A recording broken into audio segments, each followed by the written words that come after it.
Are you looking to buy board games for the holidays for your friends or family? Well, we have a fantastic list with 5 different categories, I believe? Yes, 5 different categories. 5 different categories. 2 games in each. So we're M is for Meeple. My name's Mitch. And I'm Morgan. And let's just get right into it.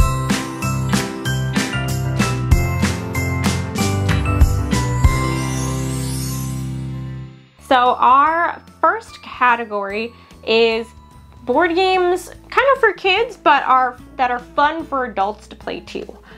So if you have little ones, like around 8 or 10, because that's kind of like a board game age. I wouldn't recommend anything younger. You can start them early. I mean, for these board games, I think the recommended age is 8, but yeah, a 6-year-old could probably play them. So these are games that are kind of geared more towards kids, but are also fun for adults as well. So the first one on our list is 800-Pound Gorilla. It's a good one. It's it's fun. It's by Dolphin Hat Games, and it's a ridiculous game about trying to guess the weights of different gorillas. So in the middle of the table, there's a board that has little plastic coconuts and was it 1 banana? Yeah, it has 4 coconuts and 2 bananas. 2 bananas. 2 like foam bananas. And there's gonna be all these different gorilla cards of various sizes. They're just slightly scaled. So the weights are written on the back of the cards. It shows the gorilla on a little scale with how much they weigh. But you're gonna put all of the cards face down so that you just see the different size gorillas. And then there's gonna be a spinner on the little board in the middle. So basically what you do is on your turn, you're gonna spin it. If it lands on the picture of the small gorilla, gotta find the latest gorilla. Everyone has to race to point to the gorilla that they think is the smallest. So you'd be like, that gorilla looks really small, I'm gonna pick that one, right? So everyone keeps their finger on it, so everybody has a card, and then everybody reveals the weights, and whoever has the smallest gorilla, or the lightest gorilla, I guess in this case, they would get points for that. So then the next person would go and they would spin. If it lands on the medium-sized gorilla, same thing. Same thing. You point to whatever gorilla you think is the meatiest in the middle. The meatiest. And then you would spin it. If it lands on the biggest gorilla, you have to point to the biggest gorilla. Those cards are, every time you pick a card and you reveal the weights, those cards are then removed from the game. So the pool of gorillas gets smaller and smaller and smaller as you go throughout the game.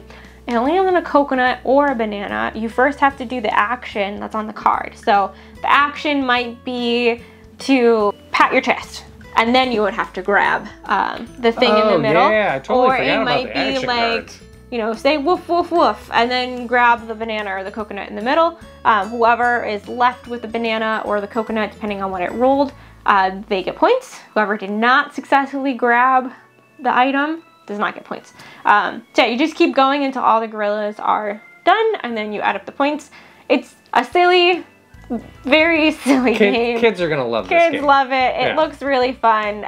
It's just kind of like a slap happy, like goofy game that like adults will enjoy too. So yeah, 800-Pound Gorilla. Fantastic. On to the next game. So years ago, people went through this water bottle flipping phase, which like, you know, you got that much water in it, you flip it, and if it lands, everyone loses their mind. So they took that concept and put it in a board game in Chicken versus Hot Dog, to where you have a chicken looking thing and a hot dog looking thing, and there's a chicken team and a hot dog thing that are doing different challenges off of a deck of cards. You flip it, it's like just one flip. You flip the next card, it's, oh, you gotta do double flip, it's gotta do 2 rotations. And they have a suction cup on the bottom. They have a suction cup so that they suction to the table. Yeah, they stick to the table, so you can't play with a game mat or anything like that. Okay. When you successfully do one of the flip challenges, you get to flip one of your cards over, and the more cards you flip over, the more you build out your chicken or your hot dog, whichever team you're on. Once you build your chicken or your hot dog entirely, you win the game. I think there's 5 or 6 cards that you're flipping over to do it. You also bet. You forgot about the betting, where they think that they bet how likely they are that they could do it. I did forget about that. Yeah. There's betting cards and everything like that. To where you're like, I think we can 100% do this trick. They're so hard. So then each team reveals their bet, and whoever has the highest bet of who they think can complete the trick, they get to perform. They get to take that trick. Yeah, it's just a really silly game to play with kids and adults. It's very like a good teen game. You get really hyped when it successfully lands how you wanted it to. Kids lose their mind when it lands. Definitely make sure you play it in a room that doesn't have a lot of breakables. Nothing hanging from the ceiling. It can get out of hand. But yeah, it's super fun. Chicken versus hot dog. On to our next category, which is adventure. Adventure fantasy, as like a theme. So the first one we're going to talk about is Freelancers, published by Plaid Hat Games. Freelancers is kind of like a story-driven game. Yeah, it's a story-driven app companion game where everyone plays like a different character, and you are going on an adventure. So each person has like a different role. Like one person is like the cartographer, and they're choosing on the map, bubbling in which path they're going to take. And everyone else has different roles as well. But you're going through this story. You're trying to like level up your character by unlocking different skill points. And there's like a really cool storybook where a page will get revealed and it'll have actions 1 through 7. And you only have like 20 seconds to decide where you want your character to go and what action you want them to take. Depending on the action you go, it depends on what skill points you'll get to level up.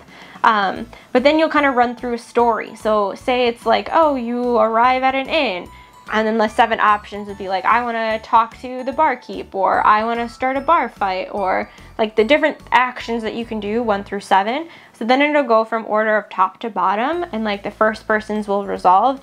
It'll say, okay, type in this number into the app. So you'll type in that number, and the app will like play really cool music, and it's fully voice acted. It will like simulate the tavern scene and kind of explain what's going on. So it'll be like, oh, you approach the barkeep and she's had a really bad day. And it's like, what do you do? And then it'll give you some options you can choose. It's just kind of like each option kind of has like a 2-minute sort of story dialogue that you get to like choose an action with. And you get to gain different titles to your character. So you might get the brave warrior, and you get to write that down. And then later in the story, the app will ask you, oh, does anyone have the title brave warrior? If so, go type in this number, and then it'll kind of change directions. But it's a really, really cool game. It's definitely like kind of gives you that like Goosebumps vibe of like a choose your own adventure. In a nutshell, it's a cooperative choose your own adventure with extra rules. That's pretty much what it is. Yes. But the voice acting is amazing. What's the guy we really like? Chris Sabat. He voices Piccolo, Vegeta, All Might, Zoro. Dude's fantastic of a voice actor. But yeah, he voices a lot of the characters in this game.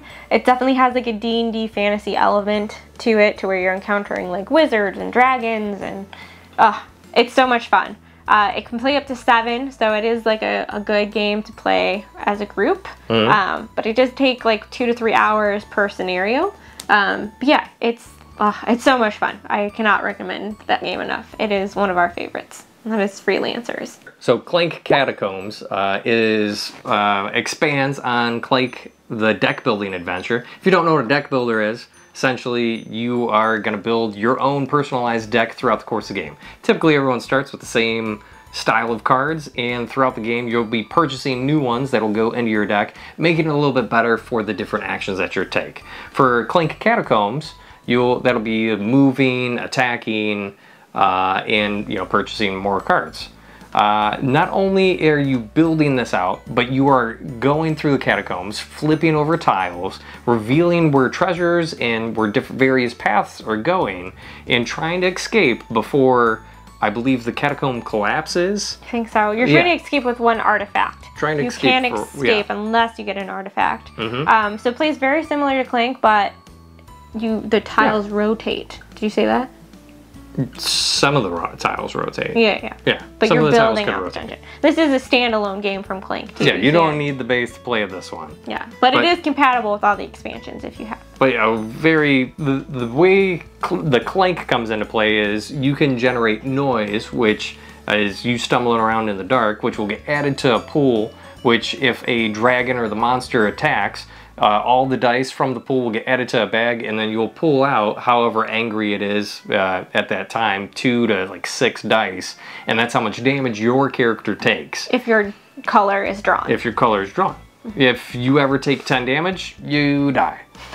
Simple as that. So you build your deck, explore the catacombs to find treasure, and then escape. Whoever has the most treasure at the end of the game wins. On to the next category, which is for the puzzle lover? Like the puzzle lover. Yeah. So the first game in this category is Verdant. So Verdant is a spatial puzzle game where you are trying to arrange houseplants in your house. So on your turn, you're gonna select a card and like a corresponding token, and you have to try to arrange that into your house grid, making sure the plant has its light conditions satisfied, placing like pets and different furniture and objects in the room to score additional points. So like this plant might want to be next to like a blue room, but it has to have like full shade, and you're trying to like just spatially lay out your plants with your corresponding rooms and objects in order to score the most amount of points. And it's really fun. It's very pretty game. It's very well illustrated. I believe it's also illustrated by Beth Sobel. But yeah, if you're a houseplant lover, if you like arranging furniture, this game is all about that. So it's just a really cozy... It's really good. I didn't think I'd like this game because that theme doesn't really like strike well with me, but the mechanics are there. It's very solid. Yeah. So that is Verdant.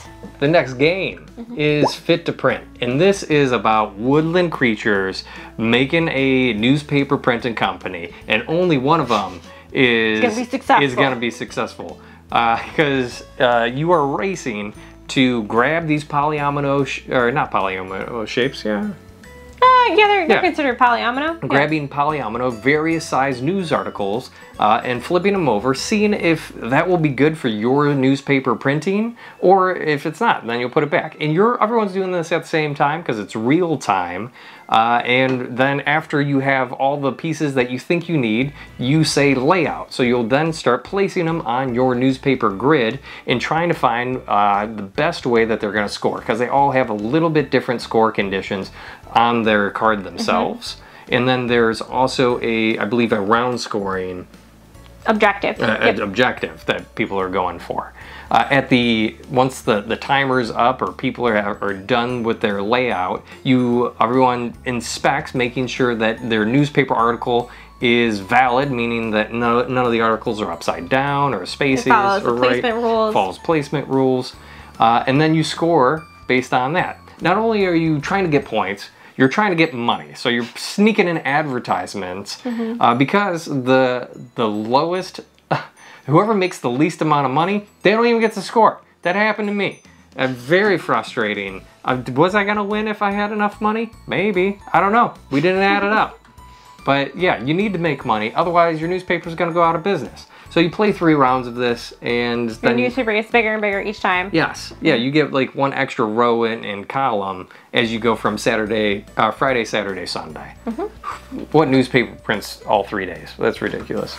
But it's Fit to Print. It's very good. It's fantastic. It's such a rush and a panic for like a solid 2 minutes. It's almost stressful because you're like, like quickly trying to arrange it and then look at the scoring conditions and then like think if you have enough to fit your page, because it's negative points if you can't fit them all. Like, then you have to try to fit them on the next round, and it's very cute and it's very fun though. It's stressful.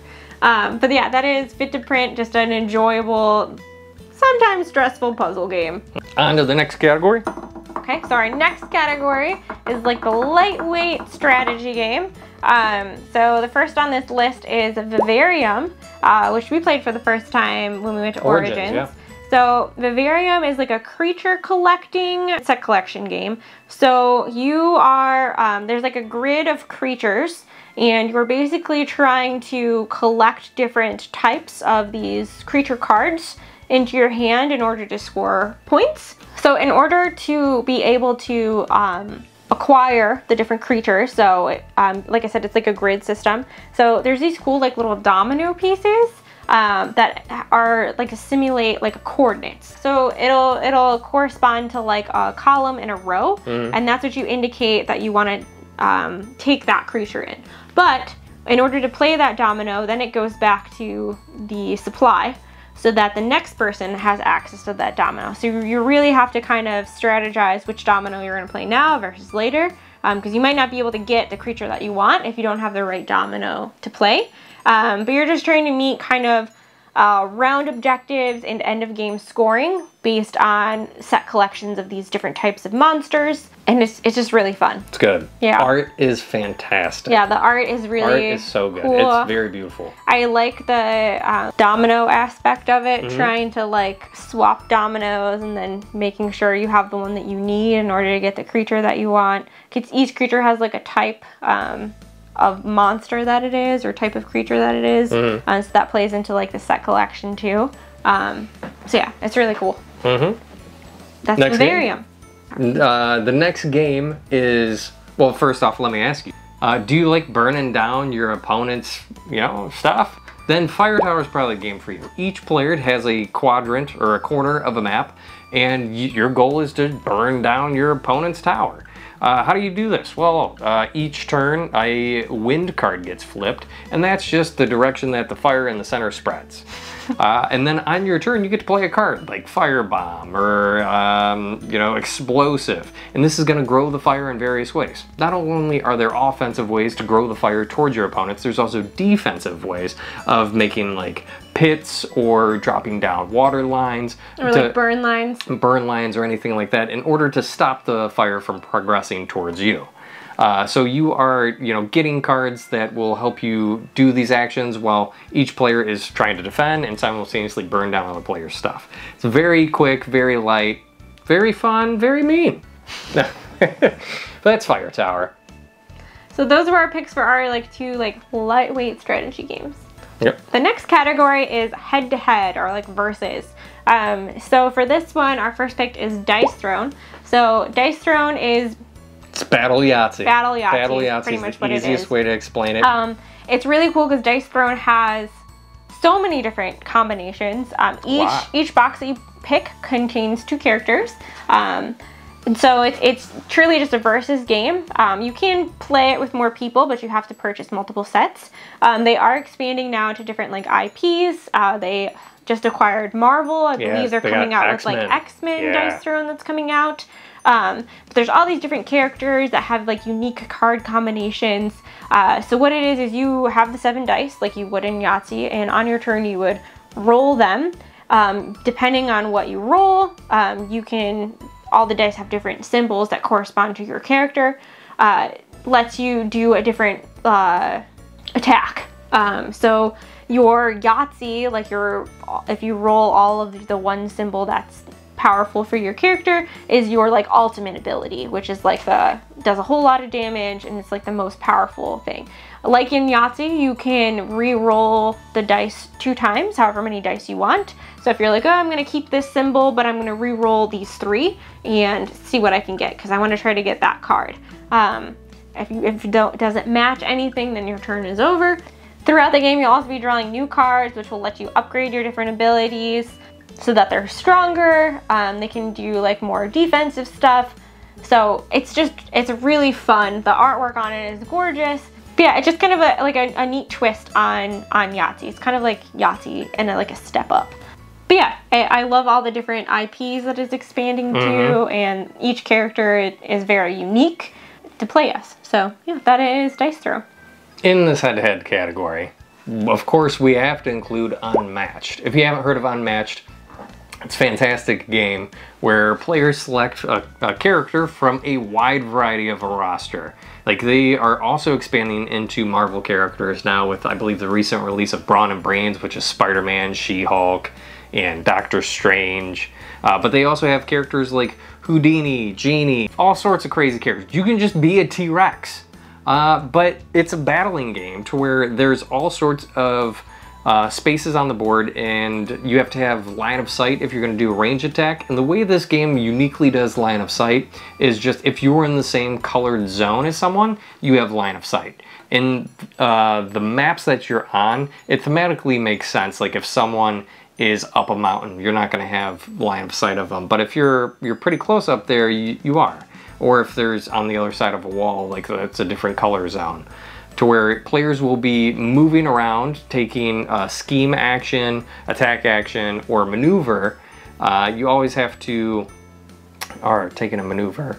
When you go to attack somebody, you play down one of your attack cards, and they have the opportunity to play down defense. The values get compared along with any effects at the bottom, and then effects are applied, damage is dealt. Your goal is to drop your opponent's hit points down to 0, and the last person to be standing is the Unmatched. They are the victor. It's fantastic. Houdini is ridiculously good and will always beat the genie. He won't, but I crushed Dave, my friend, so. Unmatched is basically like battle of the IPs. Like if you ever wanted to see Jurassic Park team up against Robin Hood, yeah. Or, you know, Doctor Strange versus Deadpool. Like every middle school boy has had the conversation like, like what if Bloody Mary like went up against like Green Lantern? They don't have DC characters, but like that's the sort of conversations you have. Like, oh well, Bloody Mary can come through the mirror. Well, Green Lantern has like undoubtable like willpower. Yeah, it's like it's crazy stuff like that. To where each card's very thematic to the character. And I love it so much. Yeah, it's such a good game. They have like a whole Buffy the Vampire series set. Yes, they do. They have like the Invisible Man, Sherlock Holmes. King Arthur again. Yeah. I'm saying a lot of King Arthur in this video. You really are, yeah. But there's just like a whole bunch of different iconic characters from a bunch of different IPs that are just pitted against each other in this unmatched battle. Like in Dice Throne, you do have to purchase a set. Most of the sets include 4 characters, but some sets... A lot of the earlier sets include 4. Then, recently with Marvel, I believe it's 3. 3, and then some of them are like packs of 2. Yeah, all of the cards are very unique to each character, and it really feels as if you're like playing them, which is cool. But yeah, that is Unmatched. And that is our holiday gift buying guide. So if you liked the video, click the thumbs up, subscribe, and click the bell so you can get notified when we release new videos. Definitely make sure to check out our gift buying guide that we did last year, which we'll link in the description below. But my name's Mitch. And I'm Morgan. Thank you so much for watching. Bye. Bye. I feel like we still look a little hot. That looks better. Yeah, just an orange glow. Now I don't look like a pasty ass ghost. All right. Are you looking to buy board games for your friends or family? Well, oh boy, do we have the list for you. You said oh boy in the last part. Can we not say the exact same thing? What is with you and oh boy? I thought it would be funny. I thought it would be funny to do it the same shirt, same intro. It's chicken versus hot dog. It's flipping wieners and chickens. Cocks and wieners? Oh, don't say that. I'm not saying cocks and wieners. I'm just saying that's something you could say. I'm glad they didn't name the game that. It's stressful. If you want to induce a panic attack, no, just kidding. Do you like burning down your opponent's shit? No, bleep that.